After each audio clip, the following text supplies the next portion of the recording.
Roadcraft might look like one of those niche titles you'd only find in the dark corners of Steam, a weird title that gets recommended to you but you dismiss it as being played by blokes who haven't seen daylight or a pair of tits since the dial-up days, but this instalment in the long-running franchise ain't just for the Mud Fetish Brigade anymore. Instead, Roadcraft is geared up for the mainstream, and because of that, it might just be the best entry in the series to date. They've taken the diesel splattered DNA of Mudrunner and Snowrunner, slapped on some polish and made it more welcoming for the casual crowd. Now, I know some of you franchise purists are already foaming at the mouth, clutching your gear sticks like it's the end of days because it feels a bit watered down, but hear me out, lads. This might be the jolt the franchise needed to get its arse out of neutral. So, put the kettle on, grab a cuppa, and let's get tarmac deep into today's review of Roadcraft. Now, before we get going, you might notice in some of the footage that I'm occasionally swallowed whole by bushes that look like they stretch into outer space. It turns out that's not a new gameplay feature, but instead a bug. A well-documented one, no less. And frustratingly for me, this has now just been patched out, but I didn't want to go back and re-record every single bloody thing all over again. So, just something worth noting early on. So Roadcraft then, the latest offspring in the muddy family tree that started with the Mudrunner and Snowrunner, games where the main objective was to get stuck in a swamp trying to deliver shit. The concept remains gloriously simple. You take a fleet of knackered trucks, maintenance rigs, and use them to haul goods, fix buildings, and generally save the day one pothole at a time. But Roadcraft cranks the dial up a notch. Suddenly there's more to do, more reasons to keep playing, and even a little bit of story. You see, you kick things off in a little African village, getting ready for a storm like it's doomsday. You're building up river defences, chucking about cranes, flatbeds and bulldozers. It's a neat way to ease you into this world, and when that storm finally slaps, you're knee deep in repairing washed out roads and bridges that now resemble soggy breadsticks. And fair play, it actually works. The world opens up piece by piece as you progress, with each mission feeling like a logical next step rather than a random bingo draw of misery. You'll soon be clearing boulders from the roads and laying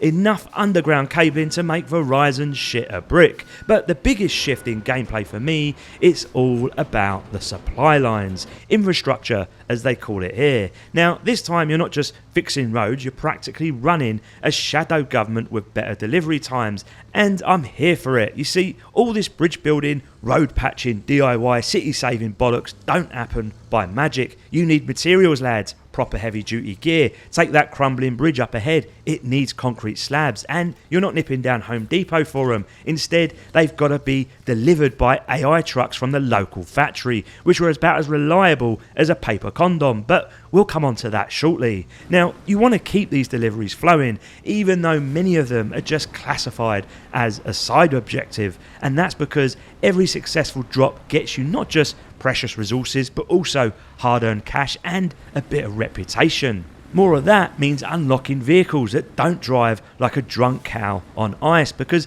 those starter trucks, they're absolute dog shite. And here's where it gets tasty. These AI trucks, they follow your routes. That's right, you're the transport overlord now. Place the plot line, dodge the potholes, lay down some sand, chuck up a janky little bridge if you must. It's like being the mayor of Mud City. And when that convoy actually makes it through, well, you're going to eat humble pie as you suddenly turn into that virgin in the basement who you mocked once for playing a game of this nature. Because there's this weird, beautiful satisfaction seeing those clunky bastards roll in and seeing your cash tick up. But, and there is always a but, sometimes things do go tits up, and this is where I question the AI. You'll swear blind your route worked.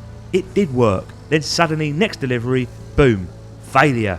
No warning, no explanation, just radio silence. Now, maybe it's a bug, or maybe it's the mud physics going full evil on the second or third run through, punishing you for using the same route too many times. But either way, the game doesn't tell you why it actually failed. A cheeky pop-up window showing your truck would have made all the difference here. Also, they aren't smart if you have accidentally parked up your own vehicle, so God forbid you're loading something like I am here and they come up behind you and they will give you instant road rage. They won't work around you, instead they will come right up your arse, full BMW style, calling you a as you try and save the little African village. So onto the main attraction now, the actual vehicles you get to drive. Now hear me out, because this might sound mental, but I love how absolutely tragic they are at the start. I'm talking proper clunkers, trucks so crap you'd have more luck dragging concrete slabs with a Walmart trolley.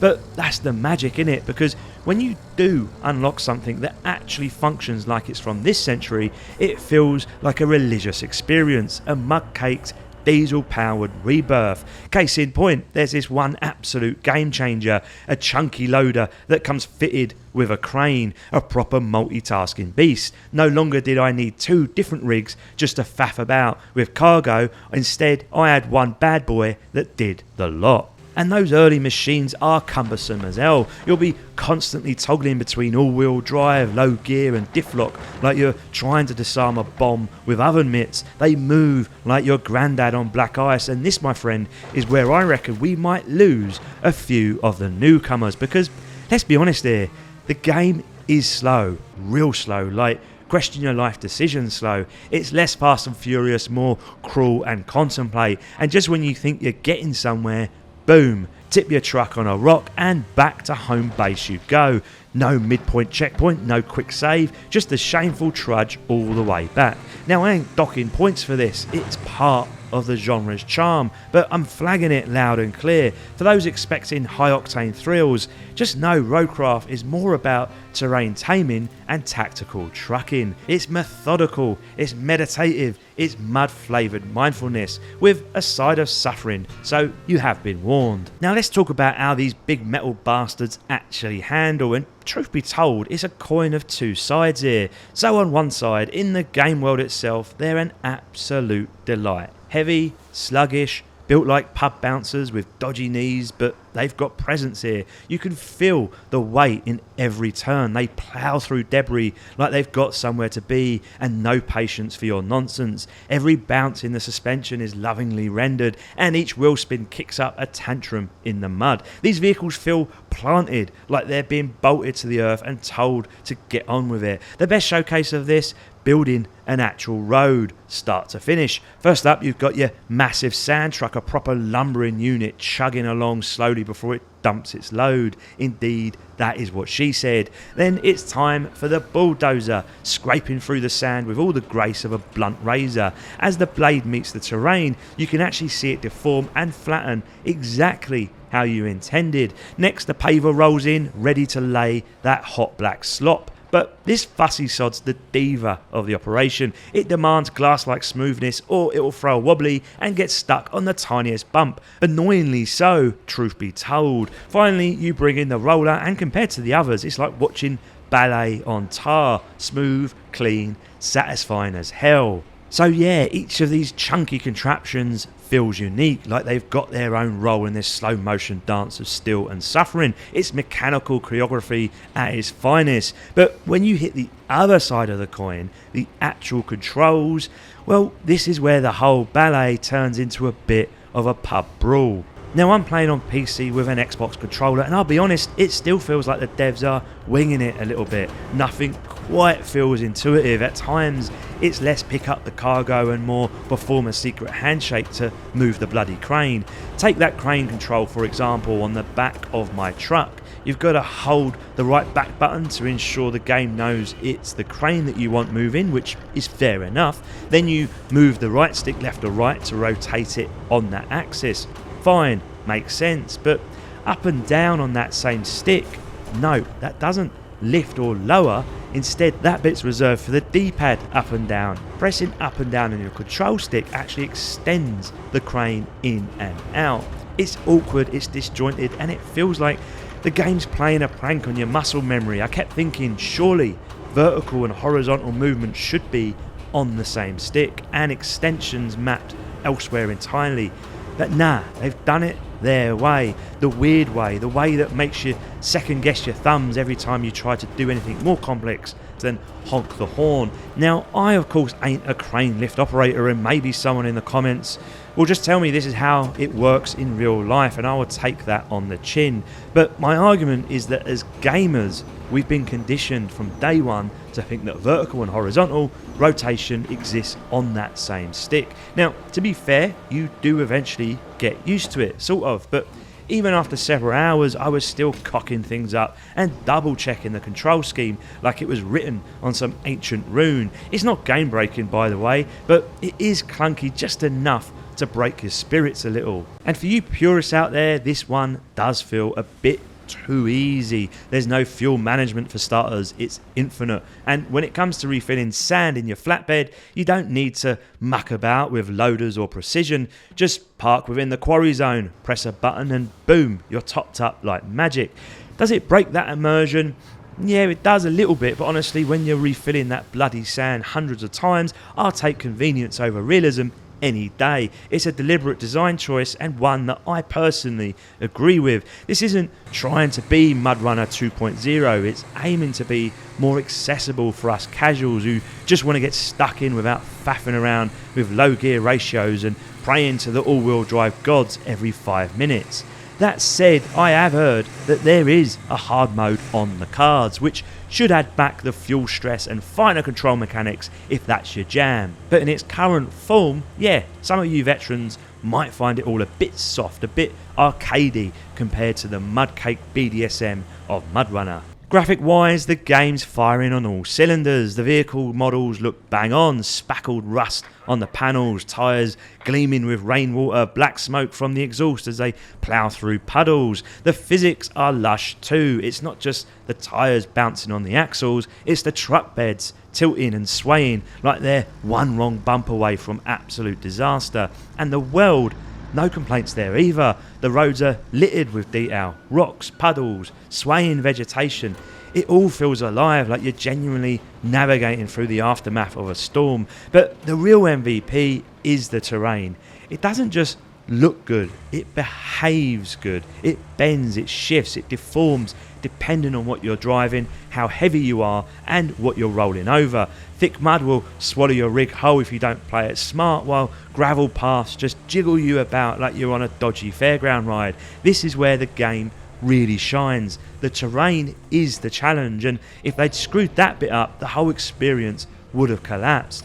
Now, if I had to nitpick, the lighting, it's serviceable, but for a game set in Africa, it's also understandably sun-drenched. Still, I reckon they missed a trick, not pushing for moodier moments. Give me some pitch black nights, stormy skies, and proper headlamp action, just something to vary the vibe. But let's be real, it's road building, for f***'s sake, and for a game about dragging metal through muck, it looks bloody damn good. Now, I can't sugarcoat it, but performance was a bit of a bitch. I've had more crashes than a learner driver on a roundabout. There I was about to flatten a stretch of sand and boom, game disappears and I'm staring at my Riley Reid desktop wallpaper like she's judging me. There were also a few micro stutters scattered about. Nothing catastrophic, but enough to give the experience a bit of a jitter. Now, credit where it's due, the devs already patched out that massive fauna bug I moaned about earlier, which gives me some hope. If they're on top of that nonsense,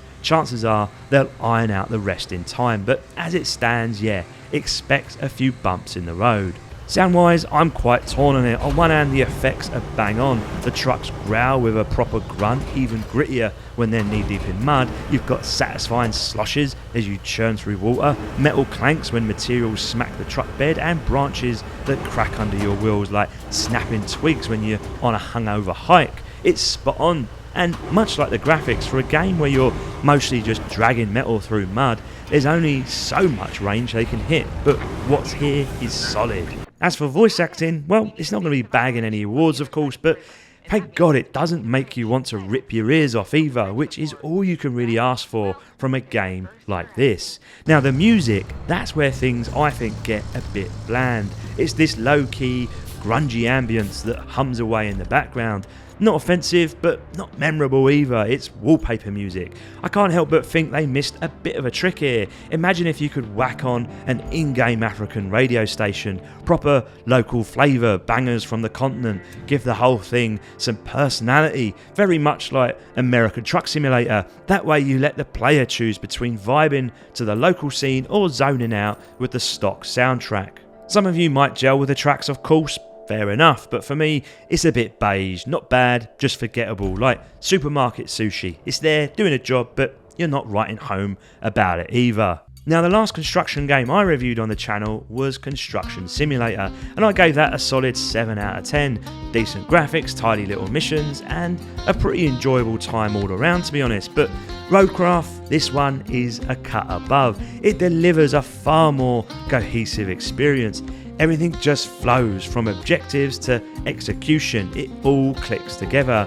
And whilst there's a clear goal in mind, there's always more than one way to get the job done. The visuals are surprisingly sharp, the sound's a bit hit and miss, yes, but where it really earns its stripes is in the gameplay. That deformable terrain is both your nemesis and your muse, a muddy jigsaw puzzle that's just as satisfying to conquer as it is to get stuck in. It's not flawless, mind, crashes, a few technical hiccups and a ceiling to what a game like this can ultimately offer, but for a niche title, this is probably the most accessible entry in the genre today. So if you're finding yourself stuck in a gaming rut, another RPG that's all talk and no trousers, or yet another FPS shouting in your ear, give Roadcraft a go. It's a bit of a curveball, yeah, but it lands right in the sweet spot. Until next time, my lovelies, Reggie out.